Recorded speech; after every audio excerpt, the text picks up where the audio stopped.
ছোট থেকে দেখে এসেছি দুর্গাপুজোর অষ্টমীর সকাল মানে আমাদের বাড়িতে নারকেল দিয়ে ছোলার ডাল আর লুচি।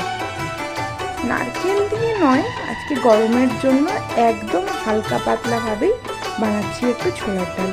আমি প্রায় দুপুরবেলাতে ছোলার ডালটা ভিজিয়ে রেখেছিলাম। সেই ছোলার ডালটা প্রেশার কুকারে নুন হলুদ দিয়ে সিদ্ধ করতে বসালাম। পরিমাণ মতন একটু জল দিয়ে, জলটা খুব বেশি দিইনি। এদিকে বাকি কাজগুলো চলো সেরে দেবো। প্রথমেই একটা আলুকে আমি বেশ একটু ডুমডুম করে কেটে নিলাম, দুটো টমেটোকে ছোট ছোট করে কেটে নিলাম, আর একটু আদা আর কাঁচা লঙ্কা একটু চিড়ে নিলাম। আদাটাকে ভালোভাবে কুচিয়ে একটু হামাল দিস্তায় থেতো করে নিলাম। কড়াইতে সর্ষের তেল দিয়ে তার মধ্যে শুকনো লঙ্কা, তেজপাতা, জিরে আর অল্প একটু হিং ফোড়নে দিয়ে টমেটোগুলো আগে দিয়েছি। এবার এখানে আমি একটা ভুল করেছি, আমার উচিত ছিল আলুটা ভেজে নেওয়া, ভেজে আদা বাটাটা দেওয়া। তোমরা কিন্তু তাই করো, আগে আলুটা ভেজে তারপর ফোড়নে দিও। আমি একটু ভুল করে ফেলেছি আজকে, কোন দিকে ধ্যান ছিল কি জানি।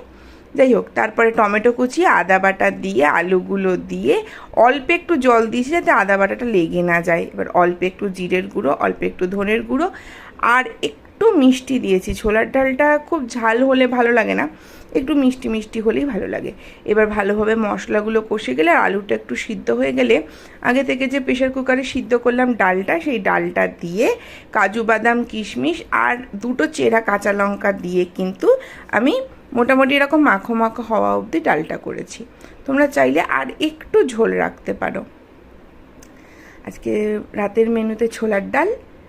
লুচি হলে ছোলার ডালের সাথে মন্দ হতো না, কিন্তু গরমের জন্য আর লুচি খাওয়ার রিস্ক নিলাম না। রুটি করলাম আর আম তো ঘরেই ছিল, দুটো আম কাটলাম। আজকের ডিনারের মেনু এই। সবাই ভালো থেকো, সুস্থ থেকো, টাটা।